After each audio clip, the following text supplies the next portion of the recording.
So welcome back to part 2 of the Redacted Culture Cast with our guest Paigeosity.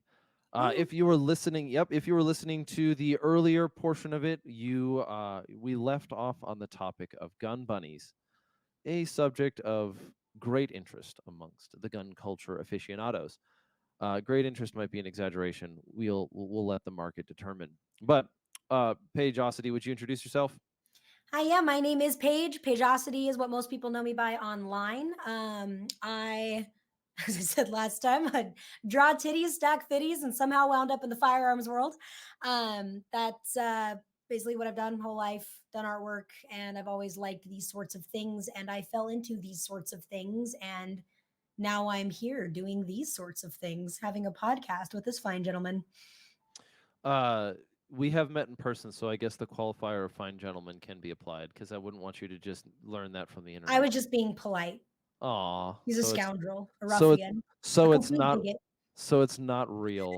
All right, everything on the internet is fake. Everything that she has to tell you is a Girls aren't lie. real. Girls aren't real. Girls aren't real. The birds are just drones, and there is no such thing as abstract objects. Just perception is reality, and other fallacies.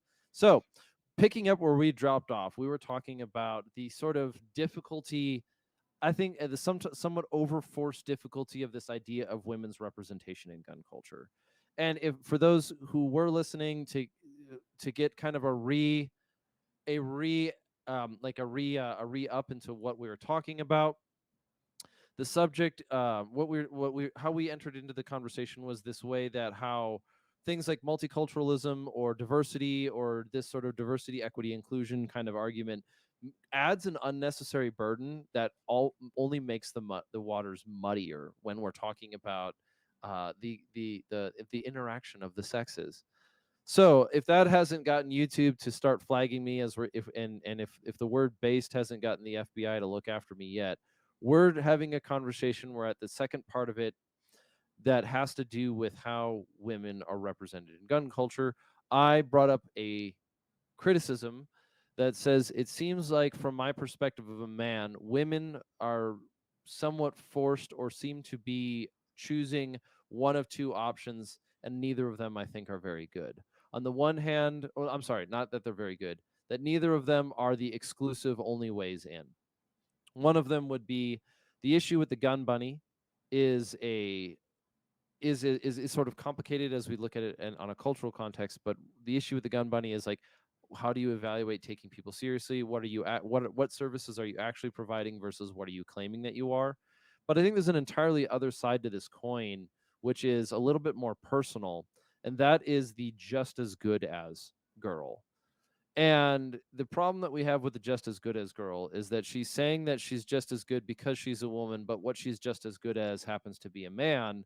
And on one side of the coin, the answer is, sorry, honey, no, you're not. My bone density is greater.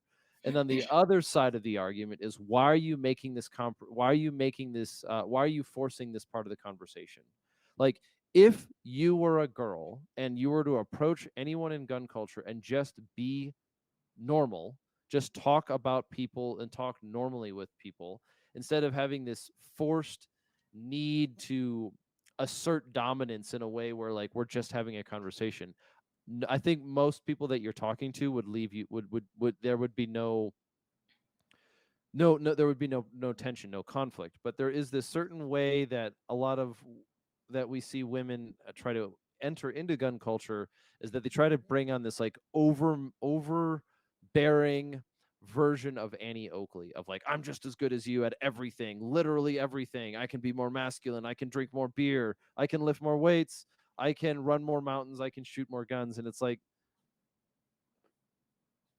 and then you have to add this as a girl, and like, okay, I admire your skill set because of what you've been able to accomplish, but you spoil it by saying it's and I'm a girl. It's like, so you're admitting what everyone else is understanding, that there's a difference between the sexes, kind of thing. I mean, there's clearly a difference between the sexes. Like, there ain't any fucking women transitioning to men that are winning anything. So there's that in and of itself is the easiest low hanging fruit. Oh yeah, I was gonna say, I saw a blip that apparently incel men are transitioning into women because it's like fem maxing. Fuck it. That That's wild. That sounds some like some dredges of 4chan shit.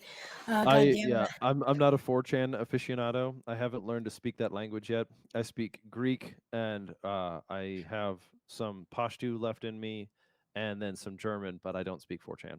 I was raised on 4chan. It shaped me. I used to It's be like fucking like 16, people being like, how did people deny the Holocaust? And then you're like, compelling. So, it was like a bunch of crazy. Well, that's an argument I was never allowed to have, but now I know what I'm going to make my sophomore year presentation on about. No. Yeah, allowed to have are arguments ones you're allowed to have? I mean, okay, I was raised on 4chan, your background, it shows. Sorry. I can tell from here. No, it's just I was always the perpetual lurker, but it was a really fun place to observe. And Okay, what does it mean to be a lurker? Be please, is this specific or is this just something that people call things? no, lurk insinuates that you observe but don't participate. So I always Oh, kind of felt like a scientist, like taking my notes and watching the conversations and like seeing things unfold and explode and happen. And I'm like, ooh, but I never participated really. It was just like my participation was from my own armchair speculation and nothing more. so speaking of women in gun culture, Paige, are you a psyop? I no, I stand by this that the only real psyop is the fact that you must believe that you have to be psyop to have the ideals that you actually fucking have. No, it's called being sensible. Common sense isn't fucking real. There's just what's sensible. And the fact that they've made people convinced that they even have to ask if what someone is saying is fucking real is the real bullshit. No, your ideas, your principles don't have to be some made up, obscure, fucking crazy thing. You are not the outlier. More people think in the same ways you do than you realize. And isolation is a false premise that's been forced on you by the them of this society, whatever that may mean to you to keep us fucking divided. So, based boys, stay based. Fuck them. Feds aren't real. I've seen their fucking training criteria. Their Fed criteria. Some of those guys, they don't even know what they're doing anyway. You'll be fine. Feds aren't real. Feds Uh aren't real. Fuck them. Feds aren't real. Yeah. No, they're just whatever. No, Watch, I'm Fed gonna get swatted just having this interview. well, you won't happen if it happens live, that's going to be a premonition and then somebody will have to be called a prophet and we'll figure that out from there because this is recorded ahead of publishing. I'm a Darcy grad. I've got this. Yeah. I am not a Darcy grad, but I will use my verbal judo like the great Napoleon to convince my attackers to join my side. My words will save me. Double tap. Compelling. Face the wall. Yeah, that's the dark the like the we it's just weird about how the future that we're facing seems simultaneously extremely dark and extremely humorous at the same time.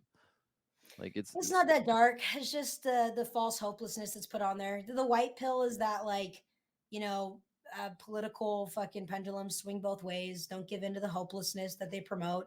We're just more connected, so it's more evident statistically on every single level, like on a worldwide level. Crime is down, disease is down, famine is down, all these things. We just see it more, and it's fed to us on a drip line of carefully tailored algorithms that are in our face constantly to make us believe something, going back to in our last episode, which you should just go back and watch anyway if you haven't at this point, about perception. So it's just feeding us a false perception that we can't escape without I will, separating from but it. I'll foundationally disagree with you. Crime is not down. What is that? Crime is not down. No, and on a worldwide level, in many ways, yes, it is. On the worldwide, yeah. Yeah, no, I'm talking about globally. Like crime has definitely gone up in many places, but like it's also down in just as many. I don't know. It's just it's one of those things. It's an ebb and a flow, right? Just it's America's turn, and that's why we're starting to feel it more here. Oh, like But you, kind of like phases of the moon as the shadow yeah, rolls across the earth. Different what people is have to deal with the crime. it? You read a lot of books about philosophy and history. You know that the fall of an empire is approximately how many years? But we're still going back to we're still that's still a theory of what do you call cycle theory. The problem with cycle theory is that it's not it should be understood as not um, prescriptive but descriptive. It's not authoritative on what will happen. It's just that this is the trends that we've seen. This is the rotation we've seen in the past. It's kind of like it's kind of like addiction or decisions that you make, habits. At some point in time, you can change them. Yeah. No, Maybe I that's the I biggest agree. fear. The biggest I fear agree. though. Like, for those of us who have bad habits, yeah, it's terrifying to find yourselves in the grips of a habit that you can't seem to break away of. But there is, but the moment of change is one element of the moment of change is that is acknowledging that you can live differently. And Yeah, no, so, I think that's really important, and I think that's a very individual decision. Also, touching on our last episode about how it doesn't take very many people, just enough people believing the same thing to make something happen. So, and that starts with the self. So, for sure. I'm a strong believer that changing the world isn't necessarily standing on a podium and shouting to a million people. It's the spider web that we're the center of. That we share a principle or idea that hopefully someone else partakes in, and then they take part of that and then give that to somebody else, and so on and so forth, and that's how we change ideas from like our center. um Yeah, I think the illusion, one of the illusions that's brought up against us when you look at the long tail of history is that one element that could be described as the history of the West is the decentralization of power continuously. Some of it is a little bit cyclical, but you have not seen, I just said the word Nazi. You have not seen this. You've seen this sort of pattern that repeats through the history of the West, which you get these, like, you get these monopolies and these powers that grow up and then they crumble into, and they get sort of folded over into a more decentralized, or not even democratized, but a decentralized platform. Magna Carta being one document that has done it. One part of the history of the West is the history of written cultures. And so the Magna Carta is an example, the American Constitution is an example, and there are various other ones that can be found through history, maybe some of the writings of John Locke for whatever we disagree with him. And so you've had these principled ideas that are constantly tearing the Western world away from the grips of an autocratic monopoly of violence to decentralized individual responsibilities. We started the first episode with you with that quote from John Stuart Mill from his book on liberty, or his essay rather, which talks about it would be no better, it would be no more right if the 99 could force their opinions on the one than if the one could, by his some measure of power, force it on the 99. And and I think that applies. So the long tail of Western history is this steady march and repeated step towards decentralization. And sometimes that looks like the collapse of idols. And that's an ugly feeling, but it's better than nothing. It's better than marching towards authoritarianism. no, I fully agree. And just on your what was it, just on the going back to what we were talking about, like perceptions of things, and uh how we perceive those things in society, and how that becomes like our truth, our reality. That was like in the last episode a little bit. But back to your point about women who are the try hard, or the ones who are in this I can do anything just as good. What is that? I want to know, like, give me an instance, even if, like, I know you said like the Annie Oakley of, but like, give me a criteria that you see, and like it doesn't have to be like a specific name or something, but maybe something you've witnessed that you're like, oh, this is this cringe shit I'm talking about. So there isn't like a celebrity character that I'd bring up as an example, Sure. right? It's not, that would not, I don't think that would be appropriate in a No, conversation just of your this sort. experience. Like, you can give me like an anecdotal snippet of, like, here's a scenario But this that. this is what it looks like, is that you and I, let's just say you and I are having a conversation about something, and we're at a show. Maybe we're at a gun show, or we're at whatever event that we're at. It's like gun culture centered. We're at the range. We're at the Sure. we're whatever, right? And we're trying to have a conversation about subject A, which has to do with barrel length or something. Maybe it's barrel length, maybe it's gear, maybe it's how things work. And guys do this to each other and it's rude. But when women do it to the group, it's, for some reason, it's slightly different. And I think it comes from a different place. Well, maybe not the same. But it's we're trying to have a conversation about literally anything in gun culture about things that we might do or we're trying to do. And at every instance, every pause, and every question, you're interrupting to assert your dominance on the subject. Oh, I know more about this. I know about something.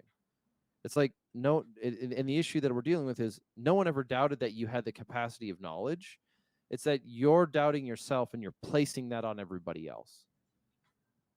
And it's a very uncomfortable kind of conversation that happens every once in a while. But what it looks like is that a group of men are talking about something, and a woman enters the chat, and she feels like she has to assert some dominance of equivalence with the group. And the thing about it is that no one is implying that you have to.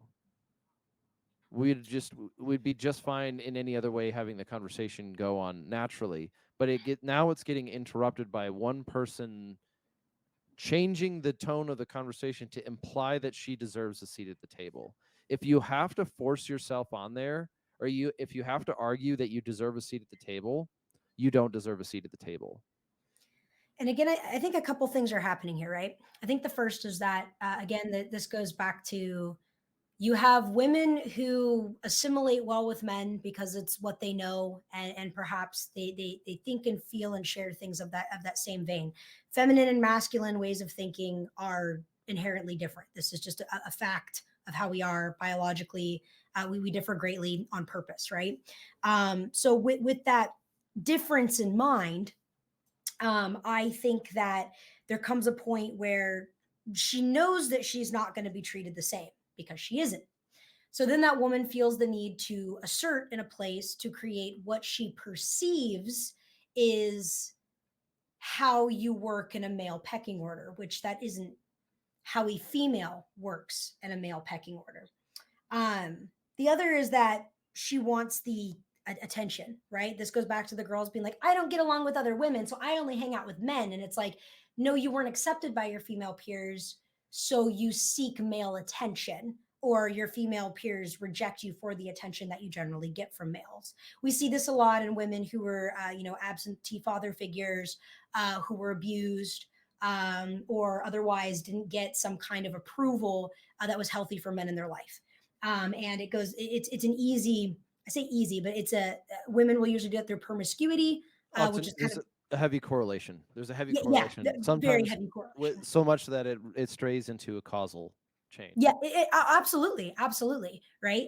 There are just some things that are just kind of like, yes, there are always going to be outliers. Period. That's not what we're talking about here. It's the fact that like the evidence supports it across the fucking board, like across every generation that we've been studying, like female and male behavior and certain propensities or proclivities, like they all lean into these structures of family, home, and upbringings, and yada yada yada. Yeah, Um, men without a strong father figure tend towards violence. yeah, Or and it's not tend towards. That's not the right way of saying it.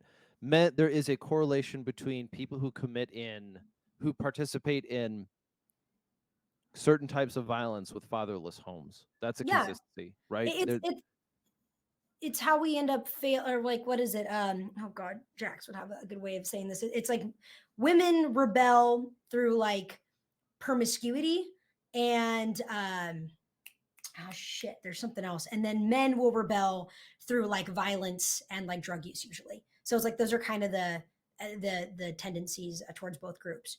But for the sake of, it is compensatory behavior, right? But for there to be the understanding of like, oh yeah, she could just join the conversation. In order for a woman to, I'm going to say, join that dialogue, she must first understand that she isn't equal. She can't be and never will be, because we are equal in the ways that we're equally different. Doesn't mean that you can't also shoot a gun, run faster than some other people. There are literally probably grown men that I could fucking beat. There are grown men that I've had to help apprehend in the event of violent altercations. So it's like, yes, even someone my size, we can do that. That is not the norm. However, by her not understanding that they are not fucking equal, she feels it, even if she rejects it. That's a real thing. She feels it. She has to reject that reality and try to assert herself. And I'm going to give an anecdote for this though. So it's like, I'm at a metal concert. There's the mosh pit.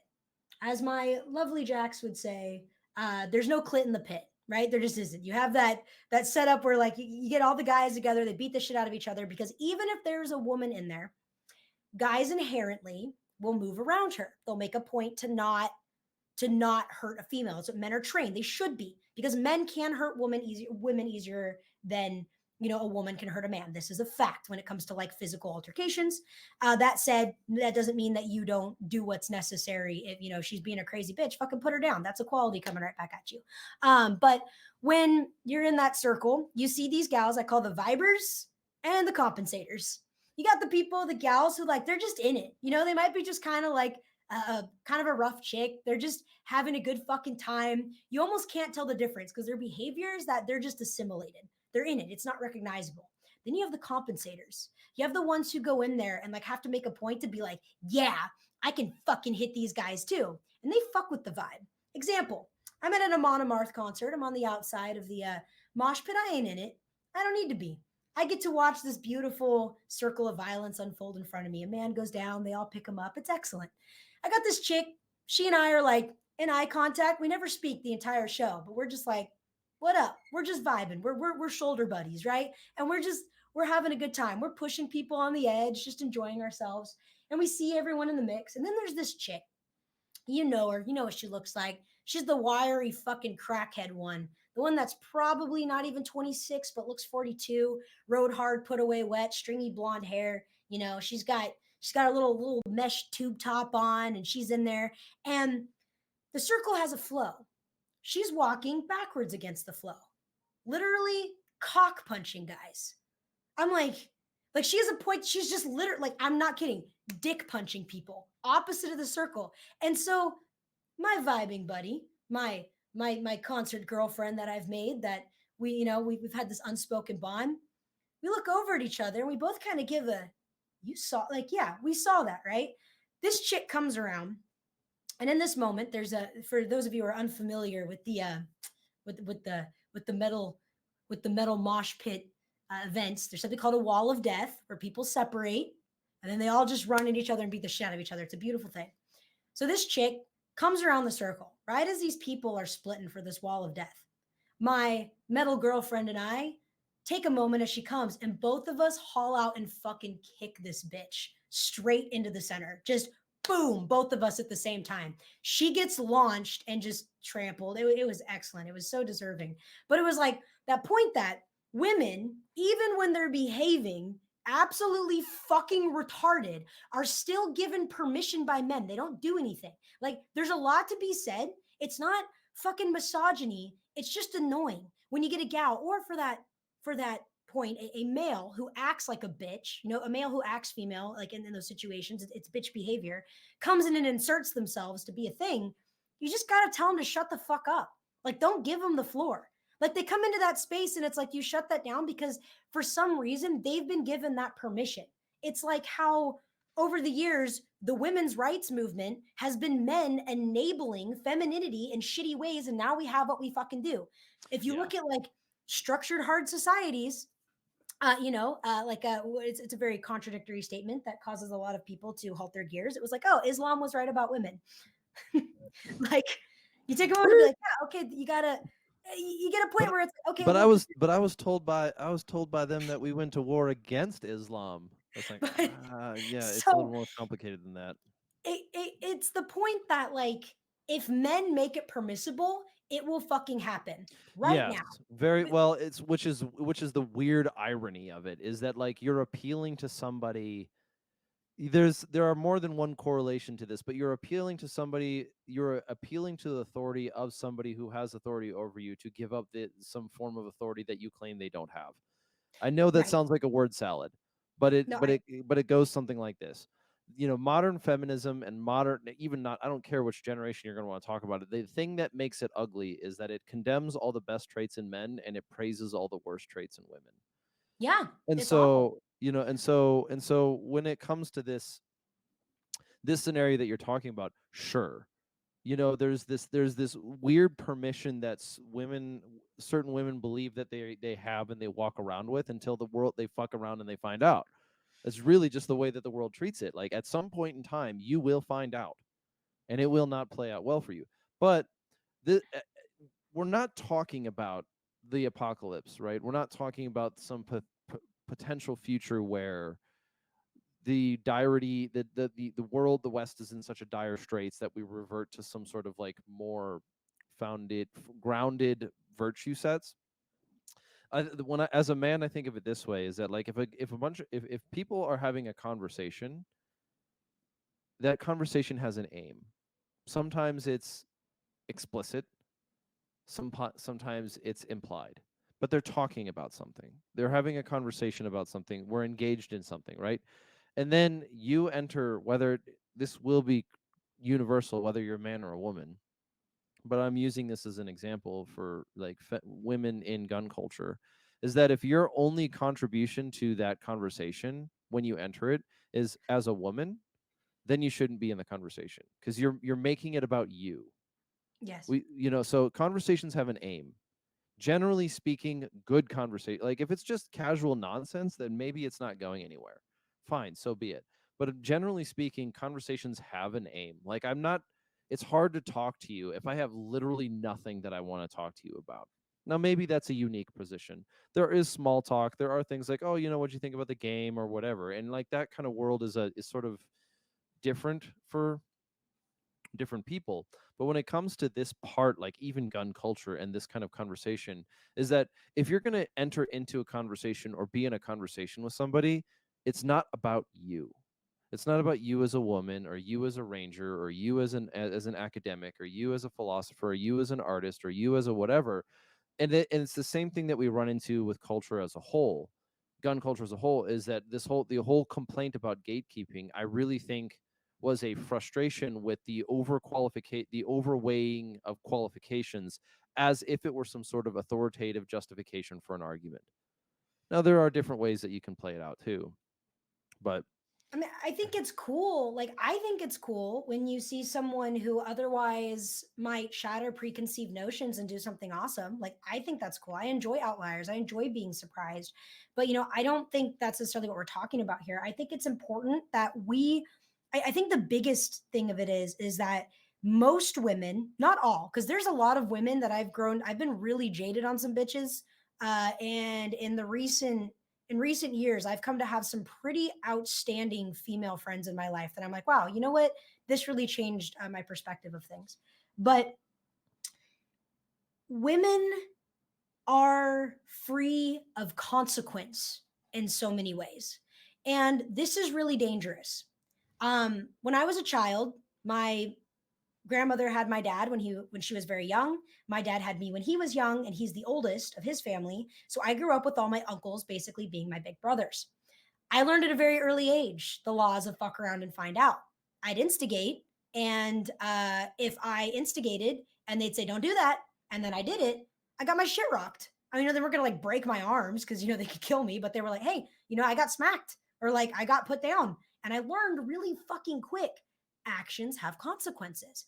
Women, I think many women should be treated delicately. I think that women who aren't in some ways that they are outliers, and I think that that's okay as well. But as a whole, it's like, okay, cool. There's like a delicate, a difference, a sweetness, and a thing that women have that men don't, which is important because women are women and men are men. And like, I think women are beautiful. I'm artistically very attracted to women, not sexually, but artistically. They're lovely, beautiful, soft things that smell good. And, and you hope so, but like, a lot of that there. But there comes a point where women are free of consequence. And this becomes problematic for me in ways too, because here's a good example. I teach martial arts. I'd like to think that those martial arts are practical. um, I have to ask and have friends that I fucking trust to be like, listen, I need you to beat the shit out of me. Like, I know we're gonna go toe to toe. Like, I need them to spar me and spar me fucking honestly. And they yeah. won't. There's like and like I do have friends who will, like one of my big buddies, his name's Adam. He goes by Chocolate Operator online. And he's this big ass fucking black dude, ex-Marine, ex-SWAT, did a bunch of UC work. That guy has fought. He's trained with like real fighters, MMA dudes. And I was like, Chalky, I need you to come out here and like beat my ass. He's like, oh yeah, because I need to know what that feels like. You have a friend, a partner, another person who feels like they can't, oh, I can't hurt a woman. Like, yeah, he's not going to snap my fucking collarbone. But it's like, if we go toe to toe, I need to know how I stack up.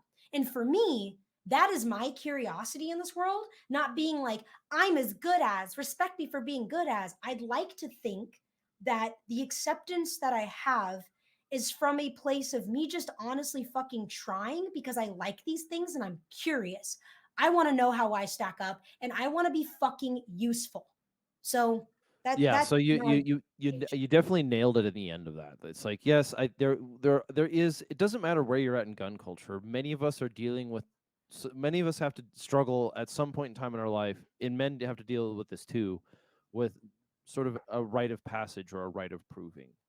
And knowing where you scale in certain capabilities. And gun culture is going to always have, or maybe just Americans as well, oftentimes have a trouble with this because in many ways, all of the things that allow us to sort of measure our abilities in certain areas are being cut off or have been cut off. And now there is a criticism in this idea of like the rite of passage.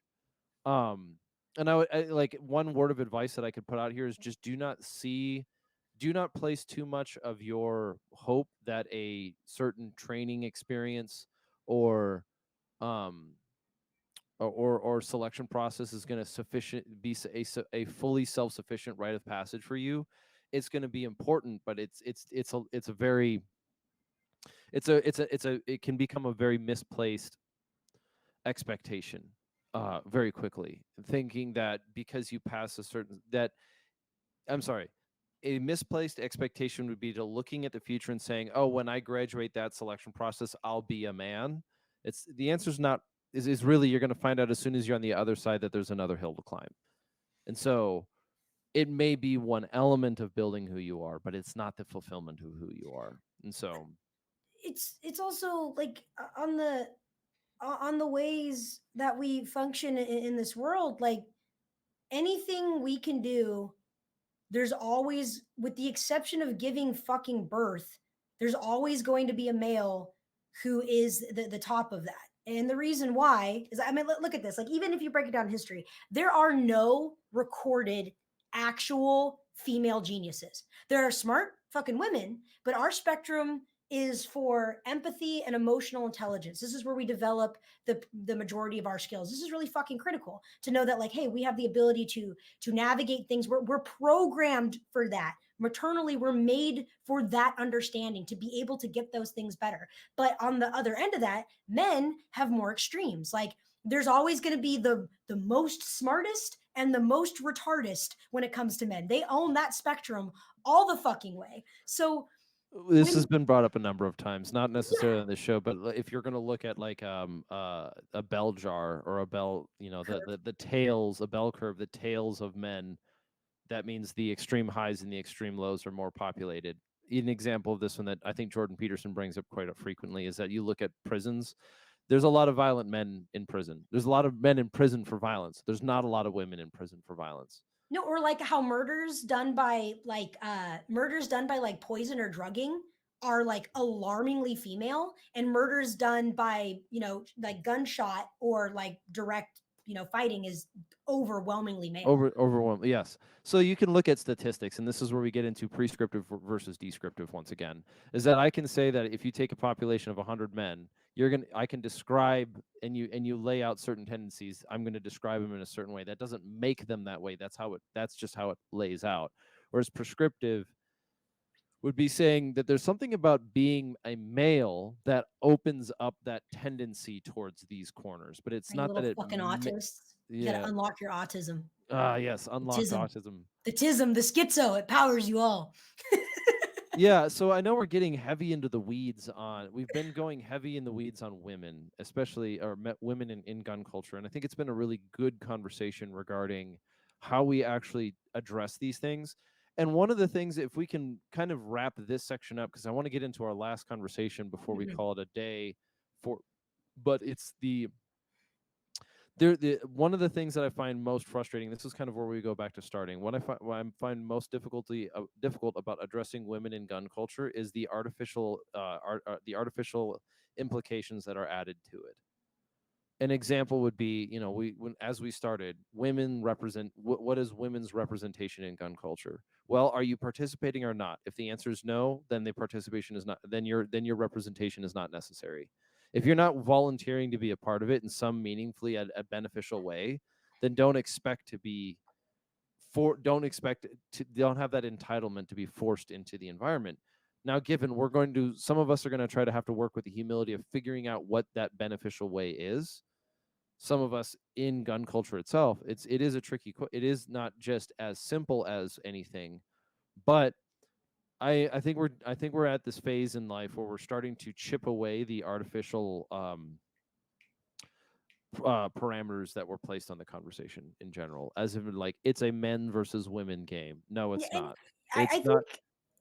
if I may, I really think it's important to, just so I'm clear, that it's not like when I'm like, yo, check women when they come into the fucking circle.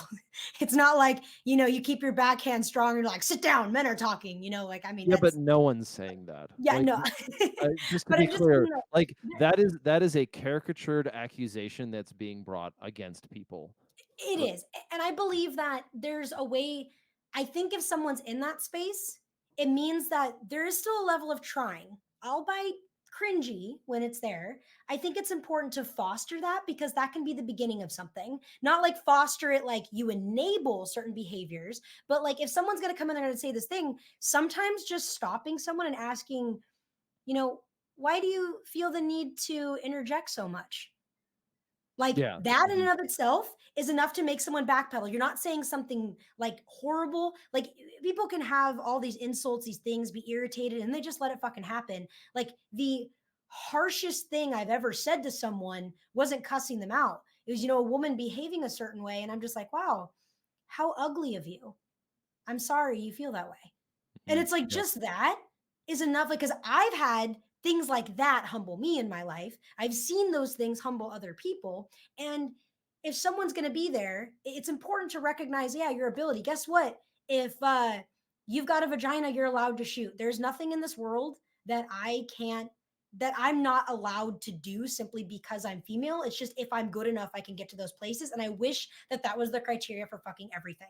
To your point about like the Rangers, like, oh, men and women are equal. Then why aren't fitness qualifications the fucking same? Oh, well, women's pelvises can't really, they're going to be hauling 6'4" fucking, Danny boy over here who's 220 pounds plus the weight of his fucking gear. And you're going to say, well, she had to do less curl ups than him. Like, no, that's Yeah, not because right. cornbread weighs 225 pounds on a light day, and he's been, like, again, like the going back to that conversation, like about women in special operations, is probably the easiest way I can make this argument, is that if you're worried about getting women in special operations, it's time for you to retire. You're not valuable to the environment. You're not valuable to the military. It's time to literally shut up and collect kitsch, Yeah, it's not because about that. It's about who does the best fucking job. your objective should not be beholden to some sort of radical ideology. Your objective is to try to make rangers better rangers. It's trying to make military people better military people. And if your objective is to try to integrate some sort of arbitrary concept of inclusivity or equity or whatever, then you're literally doing it wrong. You are an antithesis to the values of this country. You are an antithesis to the values of this world. I'm sorry, of the military and of the unit. And that's just how it goes.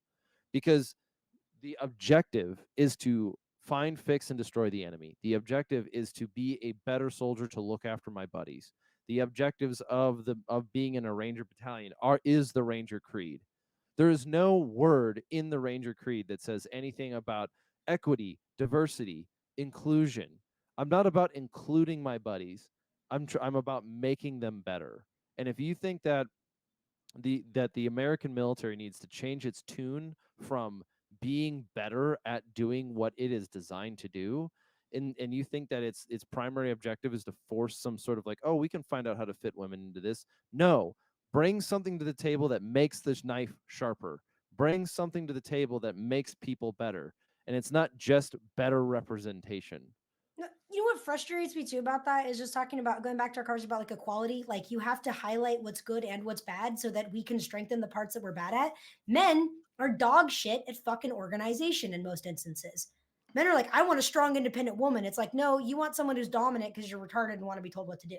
Like, let's be honest. I You want to give a start. I woman a want to. house, she makes a home. These things Yeah. are true. I want. So if there's going to be women, say, in a place of special operations, maybe there is a space for women thinking people in those spots, which is, a back end organizational aspect, which is fucking critical. People laugh at Or pencil pushers, but that's a really necessary fucking job. yeah, I get it. I sometimes it comes a little bit into like a class, not classism, like 11 Bravo versus 11 Charlie kind of thing. I can Mhm. see how that goes. I think we're saying the same thing, and so we're gonna have to move on. But Okay. No. I think what we're trying to say is that like bring something meaningful and valuable to the table that makes the team better. Don't just force your deserved position on the team. Be Like useful. yeah, right. And it's the same thing, and this like applies anywhere at all when you're talking about high performance situations. Like if your job can afford to have um, a diversity quota, then you're not the best at anything. No. You're literally you just have to see that you're not actually good at anything. You're just mediocre at best. Harvard, mediocre at best. Thanks, bud. Making making a pretty big dig right there. But this isn't but this as we've been talking about like the relationship between the sexes in some way, which is a great way to have stir the pot a little bit. We also were trying to we were also talking about decentralization and the rights of man. Right? So like the idea that you said earlier like well just because you're a woman doesn't mean you can't own a gun. Yeah, no one's saying that, right? But what we are running into an issue is this idea of like the monopoly of violence. And there's this idea that kind of gets strayed through a history that said, governments have a monopoly on violence, and the answer is no, not at all. Even in the last 100 years, I think that notion is being put to the test over and over and over again. The American government was did not have a monopoly on violence when the mafia decided to take over cities. The government of Iraq did not have a monopoly on violence because of the insurgencies. The American government currently does not have a monopoly. Well, I guess you could make that argument a different way. But that certain politically affiliated sects of the American population are allowed to commit violence, namely like BLM and Antifa right now, is that the issue that people have with them is that they're allowed to commit violence. And perhaps the issue that we're dealing with is when you think about it in American historical the history of American philosophy, the idea that stands behind it being a God-given right for you to own a gun is the antithesis of that idea of a monopoly on violence. So where are you at in this? Um, Actually, one of my most popular designs was a shirt I had drawn of a gal nods and a nice gun that said, "Why should the government have the monopoly on violence?" I think violence has changed, though. It's not violence is different in 2023. Um, Even as time has gone on, we now experience social violence, which is very real. Way being like, oh, like, hate crimes with words, and words can't hurt. And it's like, no, social violence is real. I think violence is when you can, at least social violence, you can beat someone now out of their profession, their place, their livelihood. We effectively live in a world, even though it's not quite like an episode of Black Mirror just yet, or maybe as deep as like China. We do have a social credit score. This shows in every way on every platform. When people are afraid that they can be canceled, when they have to lie about their guns being lost in a boating accident, they've already fucking lost. So I think that the government has the monopoly on violence in the way that it has the monopoly on enforceable violence. So you are permitted to have violence if the government so allows it to be. If the government doesn't like your violence, you get fucking Waco or Ruby Ridge. Simple. If we had the monopoly on violence, those things wouldn't happen. Straight up, they have the monopoly, I think, of enforceable violence, whether that be social or physical. We doesn't mean that we can't act on those things, that we can't enact the right to defend ourselves. But as far as what's deemed permissible and backed on a scale that is supported financially by the government, which is much bigger than us and works very hard to keep us divided, keep in mind. Then yeah, they kind of do own the monopoly on that in that way. Maybe it's the ideological violence is the core of both those things that the government, controls. You can get as tinfoil hat as you want on this, but at the end of the fucking day, your phone knows you better than you do. And like, so does your social media. And it's trying to get you to do different things. And it's like, that's why, the 90s was the last generation of people who fucking played outside, who had the phone numbers of their neighbors on their fridge. Most people don't know their fucking neighbors nowadays.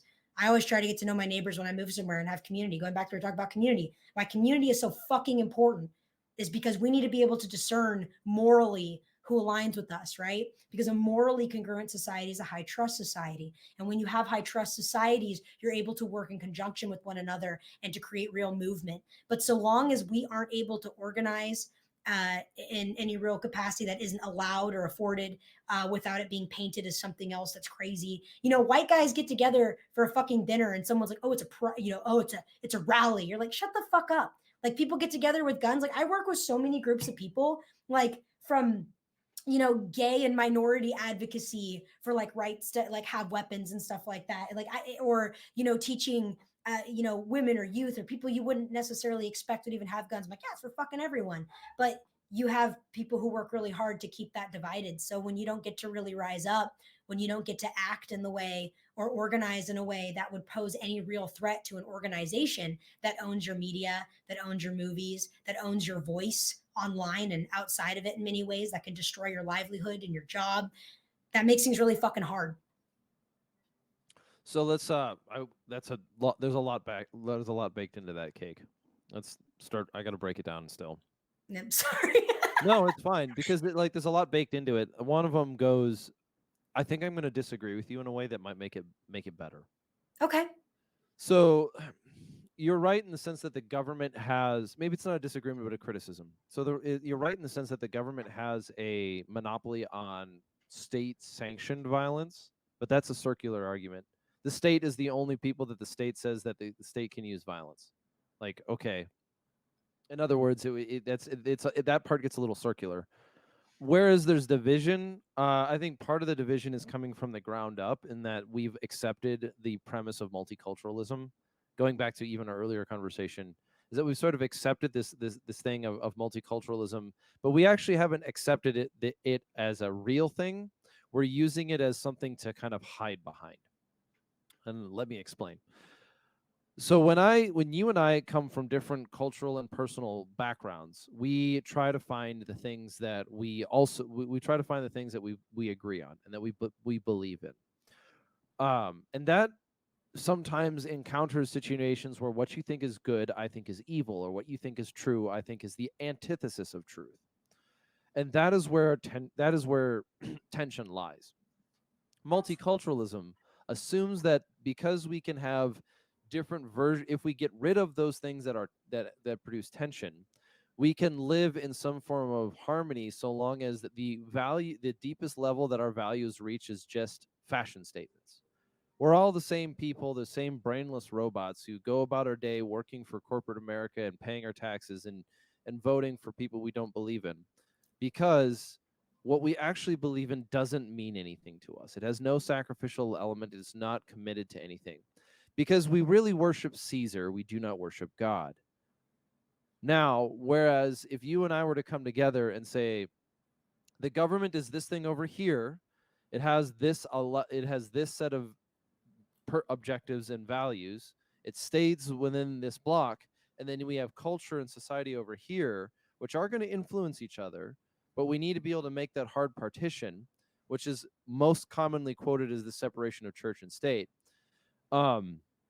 Then we can come to say the role of the government is solely to defend the rights of the citizens. We do not live in that world anymore. No, in theory. Yep, we do not live in that world anymore. We do not live in that world at all, in the sense of the monopoly of violence is not exactly a myth, but it is an argument made by the government, by people who look like Joe Biden, who say things that are like, well, you can't do anything about it because we have F-16s. And the point that I have an address to in this idea that the government has a monopoly on violence is it's fundamentally false on the level of human metaphysics. You're a human, you can own a gun. I'm a human, I can own a gun. My right to self-defense is not determined by the will of a voting population or or lack thereof. And so when we talk about the state having a monopoly on violence, what we're doing is we're still abdicating the responsibility of our own culture onto somebody else that we may or may not have voted for. And it kind of goes back to the idea of the Nashville shooting. The Nashville shooting is a really good example. And I think one of the reasons why the conversation about guns and gun control keeps coming back over and over and over again is because both parties are still looking for the government to solve their problems. We need the government to instill, better defenses in schools. We need to get the government to take the guns away. Both of them are making you less of a human being. You're trading part of your humanity to a government that will have one more element of control over your body. And that's and that is the antithesis of what we believe in. It's the opposite of what we think to be good. So when it comes to the government having a monopoly on violence, the answer is only if you give it to them, which is the weirdest way to be. I hear you. The thing is that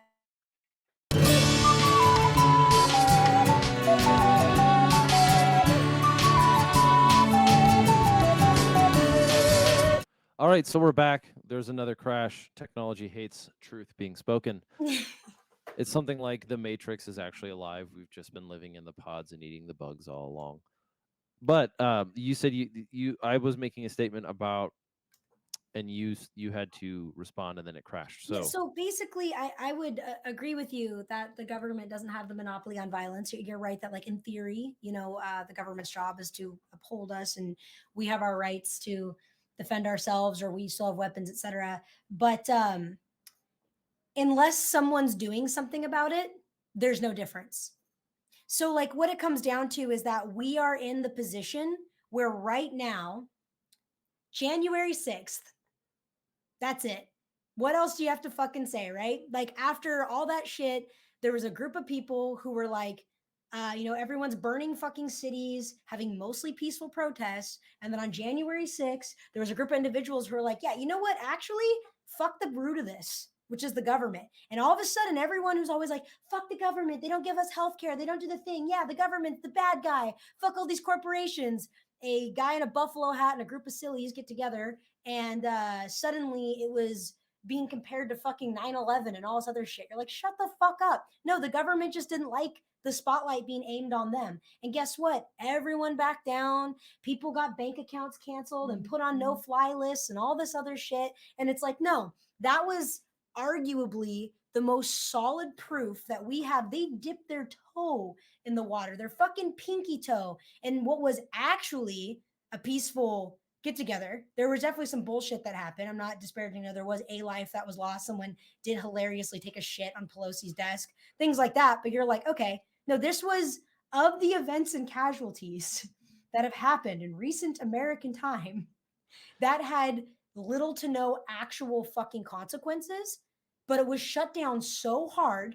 And everyone who was a part of it in any fucking capacity or speaks about it in any way that isn't condemning it, like, just the fact me saying this, it like is enough for you to be like, oh my god, this racist, bigoted, fucking MAGA hats. No, no, it's not that. It's fuck the fucking government institution that we have in place. That's what that means to me. And anyone says fuck the government, I'm like, do you support January 6th? And you get, oh, well, I'm like, because I was a pretty blatant fuck the government movement of everything else. Of every single protest that happened, that was the only one that took it to the door of people that fucking mattered. And the second it goes towards people that matter, all hell actually breaks loose. And the little 2A arm bearing guns and 2A bearing boys and girls of America suddenly take a seat back to their fucking living rooms. So the claim, the point that comes out of that, January 6th is still a very divisive subject, and sure, Yes. it's divisive. But honestly, I am on the same page with you. Of if you still think that January 6th was a Holocaust level 9/11 attack on human democracy, Yeah, get like, fucked. yeah, there's just like that. We're not no one here is, you do not deserve at the seat of any intelligent conversation, and that's just kind of how it goes. Like, you're not on the same level, which is weird because it kind of comes across as authoritarian. Yeah, But I I don't think want. that as far as on But the same level, I am gonna just as a caveat, um, because I know people who are so staunchly against that premise. I think it comes from a place of such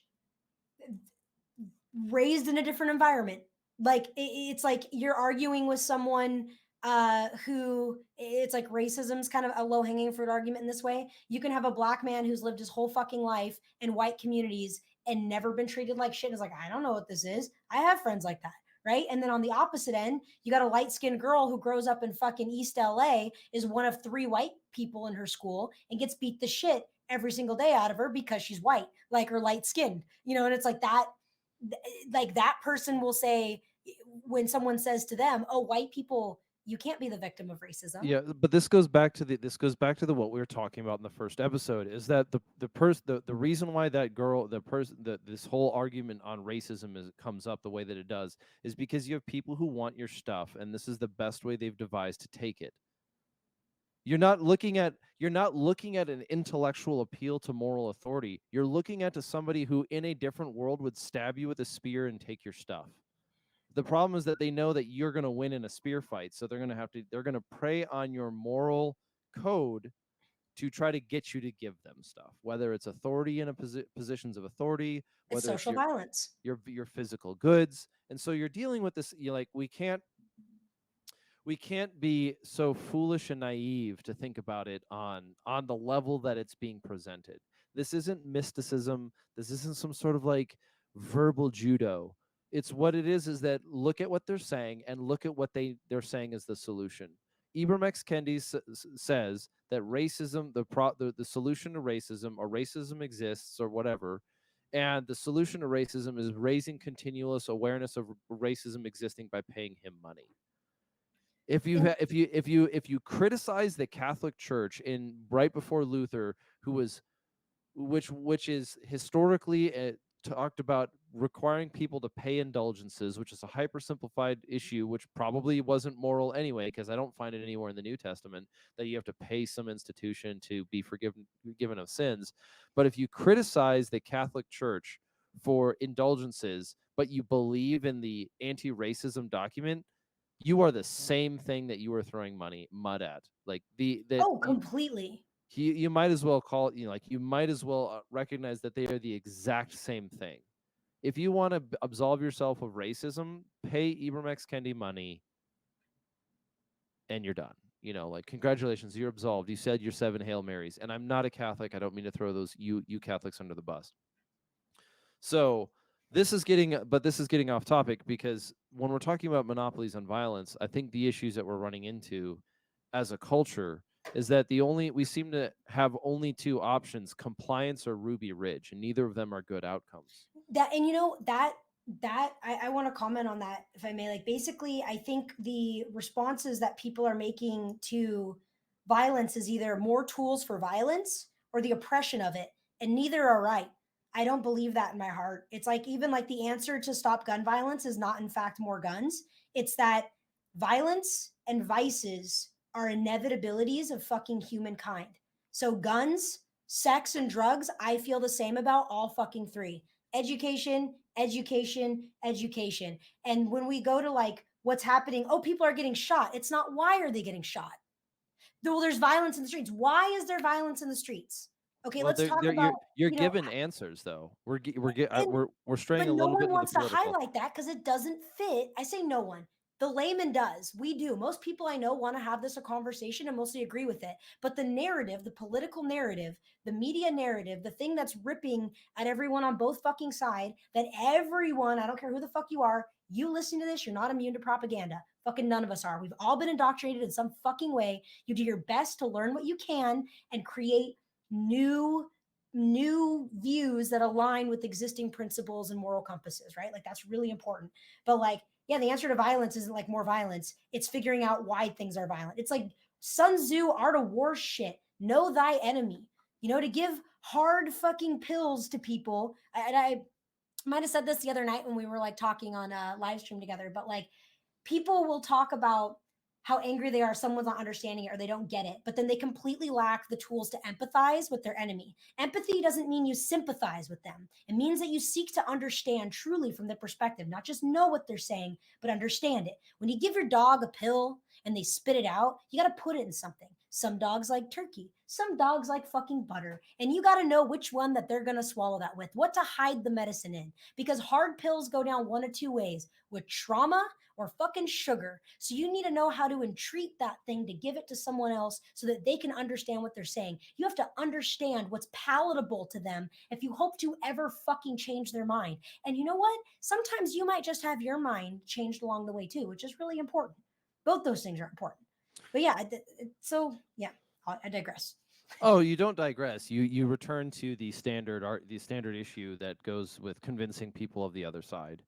And I think that and the way that we're seeing it in the world as it's playing out before us is that we generally think of look at the way that we talk about guns in America. Well, the gun culture people are trying to figure out whether it's malice or ignorance that is informing the people who want to maybe say, disarm the country. And I think there's a problem here because we have created some form of artificial structure absent evidence and absent some sort of hard bone, like this isn't special operations level team building or anything. This is like backyard beer in hand theorizing about, well, the average people just don't know anything, but they're being controlled by the monopoly, in there, and the malicious people are telling them what to think. And I take an issue with that because at some point in time, you are held responsible for what you think and do, Oh, and that's accountability. I fully and, support and that's accountability. called adulthood. Yep, All right. So if I you're agree. if you're an adult and the state says, you have to be 18 or whatever to get a driver's license, and you go get a driver's license and you run over a family of four and say, "I'm sorry, but I didn't know how to drive." We don't make an exception for that. If you're a 25-year-old man and you still attribute the idea that you can enslave populations based on a vote and some rubber stamp in an office, then I'm sorry, you've lost your moral card. You've grown up old enough for long enough to avoid the conversation between malice and ignorance. If you're a 30-year-old person and you still believe in the assault rifle argument, like the reason why you believe something like that is not because you're uninformed. It's because you deliberately pursue information that makes you dumber. I'm gonna contest the deliberate though, because right now, if I pick up your phone and you pick up my phone and we search for fucking shoes on Amazon, just the word shoes, we're gonna get different results. We are in a day and age where our digital mark is so deeply ingrained with us, like to a way that people who don't understand like what that level of like metadata, what that level of metadata means. Your phone, even with it off, with Wi-Fi off, with all these things, can track where you are doing things. Your phone can tell if you are a man or a woman based off of your gait. Not even kidding.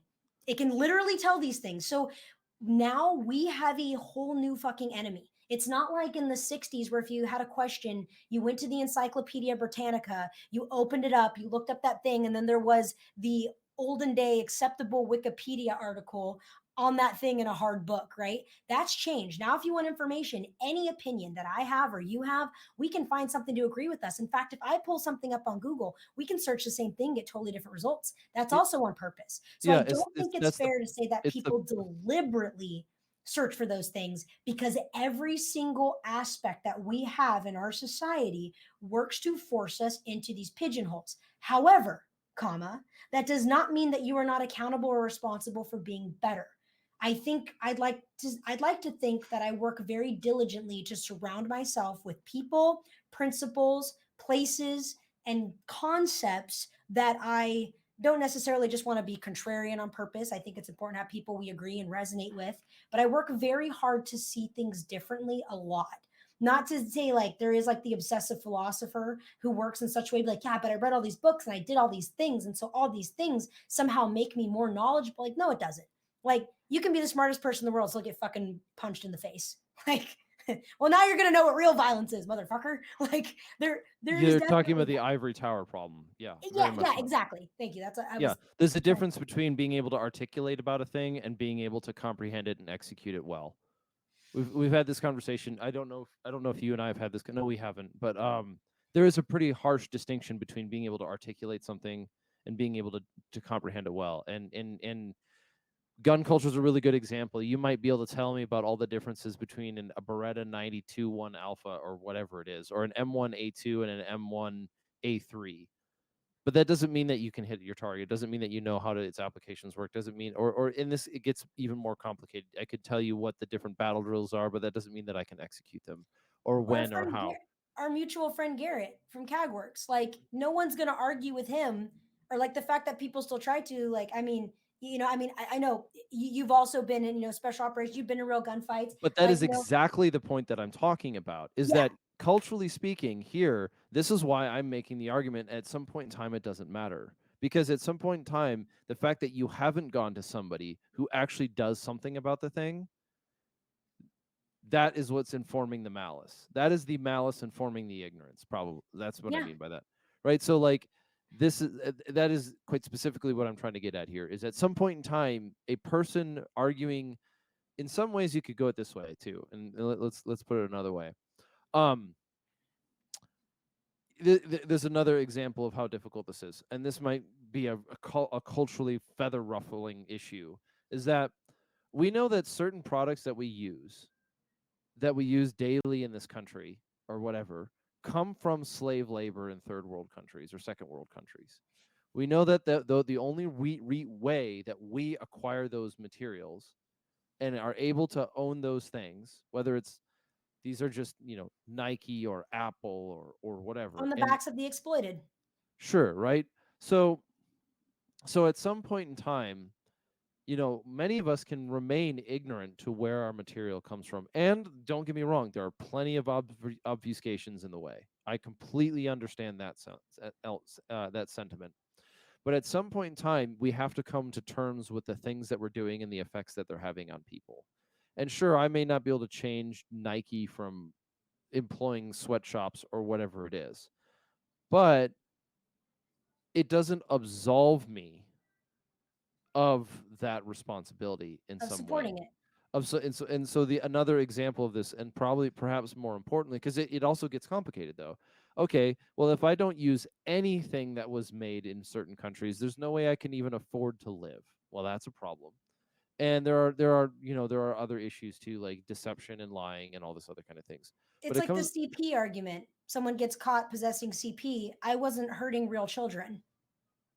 I don't that one is pretty clear. I think Yeah, that's but it's a like I mean, that's I mean, just as far as contrast what it is, it's like things like that. People are like, I wasn't hurting real children. Yeah, well, like any way you look at it, like you're still responsible because someone was hurt and you consumed it. So you it's like, weren't yeah, it's like you we no, are responsible for y- every piece of shit that we fucking own as a consumer. Even though we go to Walmart, yeah, because we have to fucking survive or whatever to like buy those groceries or get that thing or buy that shirt, like mhm. that's where it came from. Somewhere someone was exploited so you could have the things that you do. Okay, so before we even get further into the exploited, we need to make sure that like the verification and validity of exploitation too needs to be clear. Like you can't just accuse a company of exploiting labor and then have it, Yes. you know what I mean? Like, oh, they only make 25 cents a day working at this factory, which is to them equivalent of like 3 days wages. So, okay, dude, you know. Meanwhile, inflation is destroying the dollar here. But going back to the conversation with the guns thing is that I have a moral problem with the amount of grace we give to people for simply being ignorant. And Oh, I agree.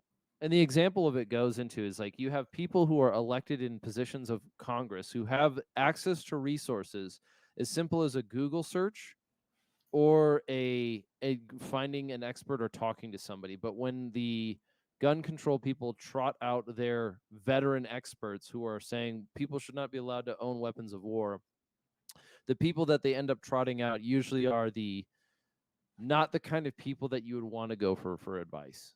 And that's kind of a weird way, like a very simple way of saying it. They tend to be stolen valor candidates. They tend to be people who are exaggerating the role that they played in the military, or they were a mail clerk or whatever. It's like, Politicians, they work for the ATF or the IRS. yeah, so it's like, okay, no, no, this is not a this is the actual psyop. But um the and that's the issue, is that, like, we don't hold people to the standard of being human.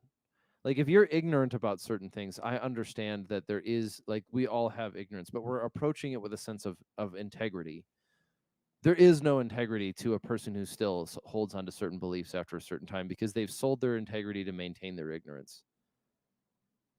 Well, and that I think is the key word there, right? Is integrity. Like ultimately, I really stand by accountability. It's like people don't want to be accountable for their actions. An easy, I often use this analogy, like when I talk about things being like what people should do in their life to make decisions. I think that right, wrong, good, bad, whatever, fuck that. It's like, is this healthy? And let healthy be your metric. Is this healthy for me? And the easiest example I bring to this is okay, people go out drinking and they're like, all right, we're doing shots. We know tomorrow's going to be a doozy. Let's go, boys, bottoms up, right? And then the next day they wake up with a hangover. No one feels bad for anyone with a fucking hangover because they all know they did it to themselves, right? There's an understanding there.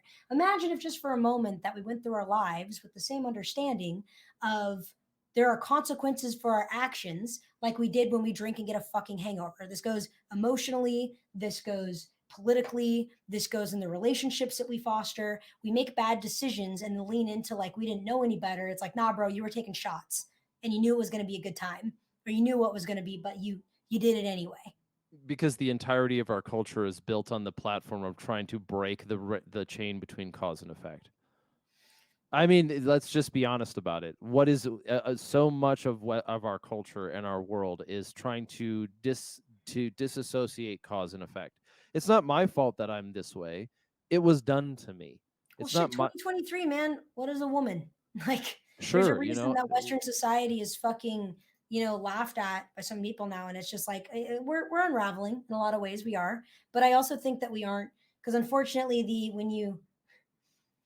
when something swings that hard, there's always fallout. You keep telling these young men that everything's their fault. You keep telling these young men that, these young boys that they should hate themselves and that they're evil. Guess what? You're going to get a lot of hateful, evil people as a result of that as well. So it's like, or they might just stop paying. They may just stop using you as a reference of anything of any moral yeah, consequence. you devalue yourself because eventually, I believe, like oil and water, truth will always come to the top, no matter how much volume there is, the truth will rise. That can take time, perhaps even years or decades in some instances. But when you keep trying to combat reality with insane points, you can't. Like it's not. It's something where it's like it's not a moving target. Like right now, easy example is right now, if the fucking power grids went out in less than 3 months, nearly 90% of or more of the United States population would die. It would take 2 years for the power grid to go back on. This is a fact. This has been proven. And we go right back to the fucking 1800s. All these structures of weird social differential violence and everything else, and feminism, equality, blah. Guess what? We're back to square one. Roles of men and women, we're back to breeding and usefulness. We've developed a society that fosters uselessness. Back in the day, you couldn't cobble a shoe, sharpen a blade, or till a field. Better be real fucking good at labor or fighting because you're gonna die. Now you can have, MS and whatever, spectrum of anything and be in your household on your fucking computer playing World of Warcraft. And then you die in your den of hoarded things and energy drinks. And, eventually someone finds you 3 weeks later on a wellness check because it stinks coming through the wall. And you can live that life and die in modern America, and it's enabled. Yeah, this is where the cart ends up before the horse. The maybe this is where the cart maybe this is actually the answer, is that people choose to live that way not only because they're afforded to. There is no consequence except for the inevitable death.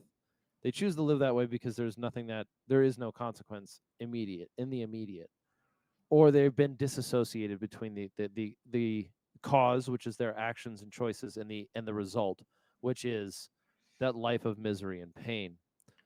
In addition to that, though, I think in addition to that, and perhaps one layer deeper, is that Men pursue lifestyles, men pursue that life because they do not have anything else to live for. Yeah, and we've stripped people of their reason for meaning this is true. And if anything is true, if anything is maybe not an excuse, but a springboard for why people spiral into that, is that our dopamine is so fucked up. We've lost the right and ability to scavenge for anything. And you look up Universe 25 experiment about rats who are given food, water, shelter, and see what happened to them in a few short generations. It fucks us up.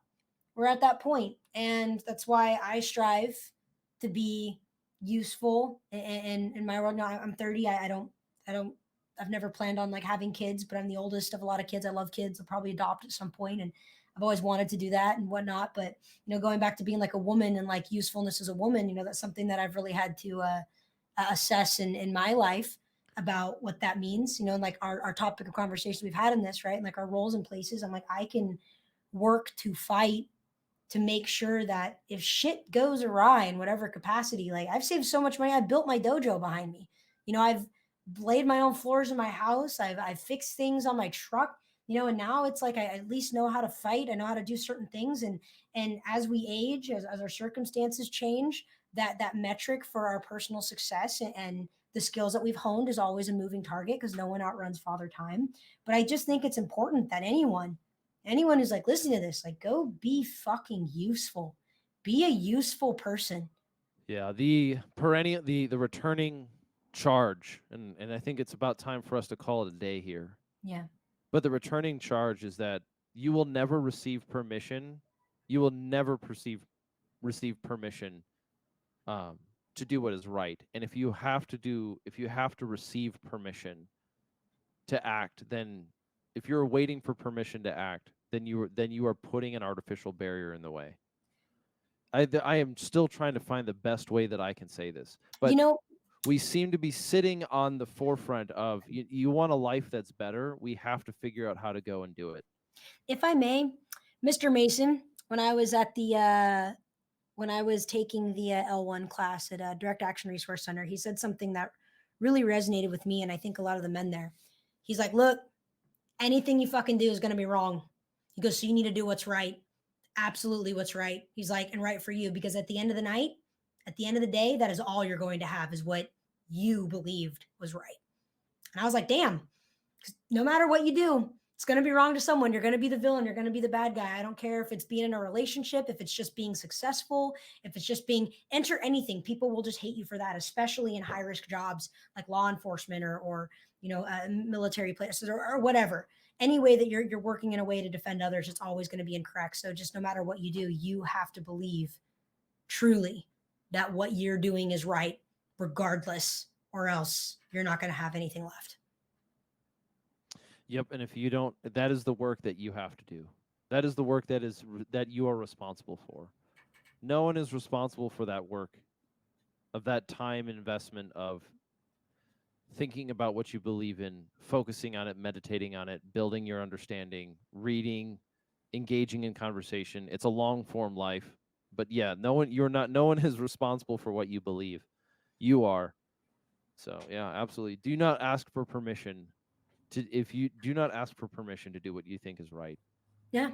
Maybe that doesn't mean you just blow open the doors and go all hog into everything. But if you're waiting for permission, you're probably using that as an excuse. So, well, that in closing, once again, where do we find you? Thank you for the great conversation. Yeah, no, this was lovely. I really appreciate you having me on, and it was kind of a random culmination that led to that, but it was fun to be here and like chat with you. Again, my name is Paige. I go by Paigeosity online, spelled Paigeosity. You can find me on Instagram, on Daddy Elon's Twitter, which I'm working my way over to in a more official uh, aspect and more official way. And I've got a shop. I draw some cool stuff. I do some things. So yeah, if you want to check it out sometime, I'm here. I'd love to meet you in the online space, whoever you are. Cool. Thank you very much. Yeah, and we will probably have you on again sometime. I'd love to because we that's could the keep going. Boy, let me oh tell we you. have so we have oh girl we have so much to talk about. That's probably not the way that I wanted that to sound like, but that being the case, This has been the Redacted Culture Cast, the podcast that's within gun culture, but really within the West as a whole, that talks about what we think is right and true and good, opening up some of the more difficult conversations, cracking down on some of the more painful ones. So, this being the case, if you want to support the show, you can head over to redactedllc.com. That is redactedllc.com, but you probably already know that right now. That's where our merch is at. That's where you can find us. But if you want to, this is a social media run organization. So if you're following us on Instagram, thank you for following us there. If you're listening to this on YouTube, likes and comments are going to actually help. As much as we hate the algorithm, we have to live by its rules right now. We're also on Rumble, and then you can. And if you know us anywhere else, please share the show with your friends. Share this conversation. If this conversation spurred you onto an idea that is solving a problem for you, please be willing to share this show with your friends and the people who you think would be made better for it. That being the case, this is the Redacted Culture Cast, and we are signing off for today.